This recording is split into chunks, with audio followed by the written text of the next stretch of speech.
इसी दूर दराज गांव में जहां जिंदगी सादा और लोग भूले भाले थे, एक दिन कुछ अनोखा हुआ। गांव के चौक पर एक अजनबी नमूदार हुआ।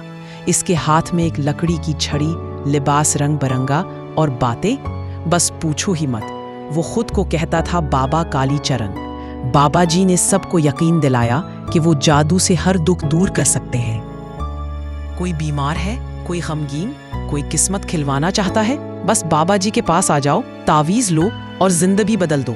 और साथ ही साथ हमारे पुराने दोस्त, जी हाँ, चाचा चकर भी फौरन चक्कर में आ गए। चाचा चकर ने बाबा जी से कहा, बाबा जी चक्कर में तो मैं भी हूँ, आइए दोनों मिलकर कमा लेते हैं। आप जादू करें, बाकी का काम मुझ पर छोड़ दें। और बस धोखे का खेल शुरू हो गया। अब सोंगा रोज शाम को बाबा कालीचरण का जादू चमकता, कभी धुआं निकलता, कभी चुटकी बजाते ही राज बता देता। हालांकि वो राज चाचा चकर पहले ही बता चुका होता। लोग हैरान दिल से यकीन करने लगे। मगर सच्चाई को भांपने वाले भी तो होते हैं ना। इंस्पेक्टर अहमद, जवान, समझदार और गांव का मुहाफिज, जब उसकी नजर बाबा जी पर पड़ी तो दिल ही दिल में कहा, ये जादू नहीं, ये तो धोखा है।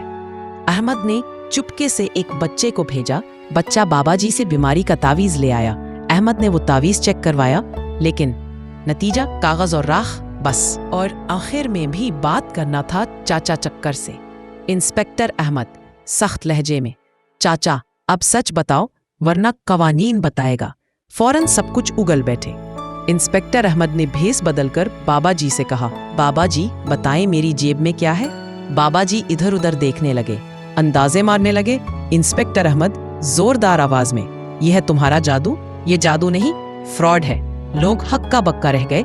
बाबा कालीचरण को गिरफ्तार कर लिया गया। चाचा चक्कर ने माफी मांगी। इंस्पेक्टर अहमद ने नरमी से कहा, चालाकी अगर नेकी के साथ हो तो फायदा देती है, वरना इंसान खुद अपने ही जाल में फंस जाता है।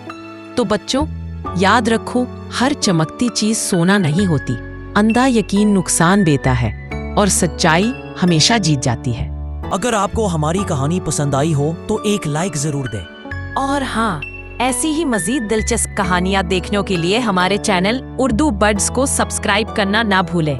चलो बच्चों, मिलकर कहें, सब्सक्राइब करें और उर्दू बड्स देखें।